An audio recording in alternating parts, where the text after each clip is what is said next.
Welcome, students, to Sunday School Online. Thank you for joining me. My class is a little late. I apologize, but let's get right into it, okay? Today, we're going to be talking about how God meets alone with Moses. So, before we get to that point, let's look at what we've been talking about. Up to this place, Moses has been leading God's people to escape slavery out of Egypt. And we know that the amount of people was approximately, I'll give you a hint, 2.4 million people, which is roughly more than the population of New Mexico. So Moses led God's people out of slavery, out of Egypt, and through the event called the Exodus. So they left slavery, they left Egypt, and they went to a place called the wilderness as a part of their journey. And while they were in the wilderness, they experienced lack. That's what the wilderness meant. It meant that you experienced lack. It meant that you had needs. And God met the needs of his people, 2.4 approximately. 2.4 million people. He met all of their needs. They had a need for food, for bread. So God gave them what was called manna, bread from heaven. They were thirsty. God met their need by giving them water from a rock. Now, he could have given them rain. He could have given them something that grew up from the ground, but he did it in miraculous ways, letting his people understand that he was the one that was meeting their needs while they were in this place of lack or in the wilderness. An evil group of people attacked God's people called the Amalekites, and God gave them victory over them.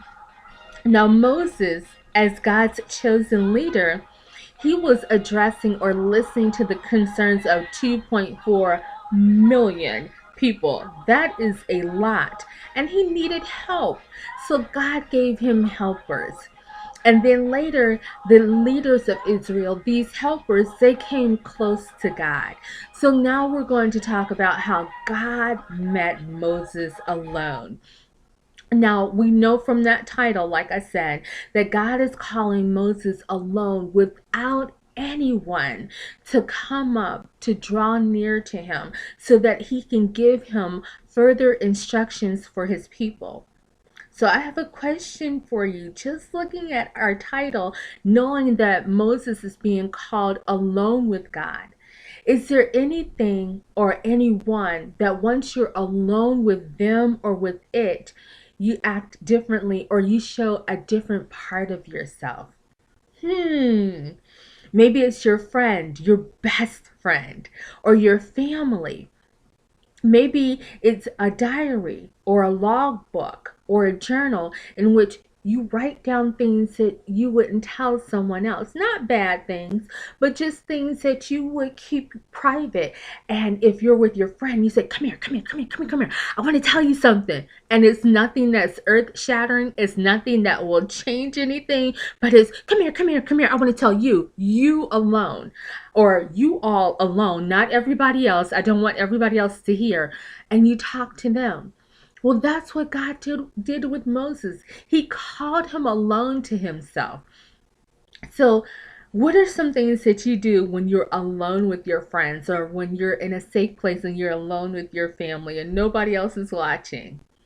Or maybe you're alone with your dog or with your cat or your fish. Oh, yeah? No, really? Go to some other things. Somebody else. Me? Huh. What do I do when I'm alone? Oh, I like to practice talking differently. Well, hello, Governor. How you be today? Well, thanks for asking. I'll be well, thank you. I'm as spry as a wee bunny lass. The sun is shining. I'm on top of the dirt. I'm doing well, thank you. So I like to practice talking differently. I know. I need a little more practice, don't I? I'll tell you what my mom used to do with us kids when we were younger. She used to dance in front of us, and she would dance on purpose funny. And we thought it was so funny. We would crack up laughing. Now, it wasn't something that she did in public, but us as her children, we had the privilege of seeing our mom act funny. So God called Moses up alone and gave him the privilege of receiving instructions for God's people with him alone. He called him up to a place called Mount Sinai. And it's in biblical times was a place in Egypt. And it was a place that they experienced on their way to the promised land. So Moses was in Mount Sinai. And if you look at that mountain, down here is the grass. It is a pretty tall mountain. So why do I point that out? Because Moses climbed that mountain, according to my research, when he was around 90 to 110. Yes, 110 years old. He climbed that mountain to be in the presence of God. Now, the presence of God was shown in the mountain like a cloud surrounding it. Now, this isn't actually Mount Sinai. I have it at the bottom. This was a mountain in New Zealand, sorry. But you can see how that cloud is encompassing the mountain. In our focus text or our golden text, which is Exodus chapter 24, verse 17, in the New International Version, it said, "To the Israelites, the glory of the Lord looked like a consuming fire on top of the mountain." So God showed himself as a consuming fire on top of that mountain. Now, there were some other places in the book of Exodus where God showed himself as fire. Can you think of where those places were? Or can you think of those times where God showed himself as fire to his people? Ha, gotcha, huh? I'll give you a little time. I'll do my Jeopardy countdown and give you some time to think about it. Do do do do do do do do do do do do. I'm almost there. There are at least two. Do do do do do. Okay, I'm at the end. That's a good one. Yes, the burning bush, and there's one more. In the book of Exodus. Yes, when God showed himself as a pillar of fire by night, as the people, his people, were following him out of the land of Egypt. So this isn't the only time that God's people has seen him show himself like fire. But God showed himself like fire in that cloud. And that cloud, I know this is a different cloud than what I just showed you, but that cloud was around the mountain. And Moses went up to the mountain. And after that cloud appeared, he waited. He waited for 6 days. He waited for God to give him instruction. And when God gave him instruction, he called from that cloud. He called Moses. So the cloud spoke to Moses. And he called Moses into that cloud. And Moses went into that cloud and he stayed there where he fasted, meaning he did not eat, he did not drink, but he stayed in the presence of the Lord for 40 days and 40 nights. And he received God's instruction for his people. Now, did God have to call Moses into the mountain to talk to him and to give him those instructions? No, very good. Smart students. He didn't before. He gave him instructions without calling him into the mountain. But he called him alone with him. You know, that's what we do when we spend time with someone and we build relationship or friendship. We get alone with them and we learn about them. We learn their ways and they learn our ways, and we're in relationship with them. We learned from our lesson today that God wants us to have relationship with him. You know, God wants us to be friends with him, and he wants to be our friend. And he shows us how to do that. We get alone with him and we learn about him. And you say, Sister Robin, how do I do that? How do I learn about God?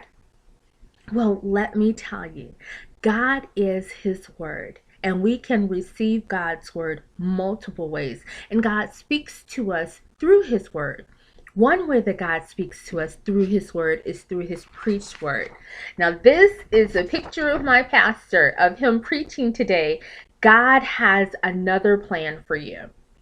I chose this picture to represent not only the preached word of God, but another thing that my pastor does, which is he teaches the word of God. So we get it through preaching and through teaching. Another way that we receive God's word and that we learn about him is through,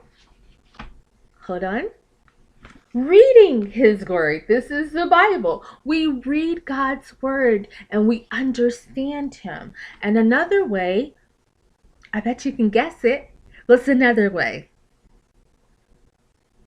I'll give you a hint, okay? What are we doing now? Very good. Through Sunday school or through Christian education class. Great job. I have some smart students. So another way also that we hear God, that he wants to speak to us and that he wants to tell us things personally, the same way that he did Moses, is, we talked about it last time, is something that Moses did. Yes, good job. Prayer. Now, here's a tough question that we didn't talk about. What is prayer? Oh, you don't need me to do the Jeopardy. Very good. Prayer is simply talking to God. It is a conversation. And a conversation involves at least two people. One is talking, one is listening. And then what happens? Switch. One talks and then the other one listens. And that's what happens when we're praying to God. We're not just talking, oh Lord, bless your holy name. And God, you know that there's a test and I just can't quite understand that math problem that I know is going to be on the test. Please touch my mind that I understand it. Or if we're at work, Lord, I have a project, I have something that I have to turn in, and it's just not coming to me. Help me.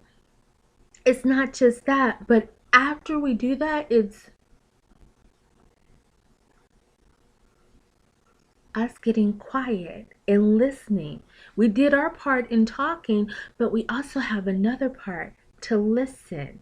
And we learn God's ways through his word and in prayer, in which, like Moses, we get alone with God and we're able to have relationship with him. Thank you so much, boys and girls, for joining me for Sunday School Online. It goes by just like that. But I'm so glad that you spent this time with me. Again, I leave you with my adopted saying from VeggieTales. God made you special and he loves you very much. And I also leave you with the challenge question of the song that we're listening to here. Is there anybody here that loves my Jesus? Take care. Bye. I'll see you on the next time.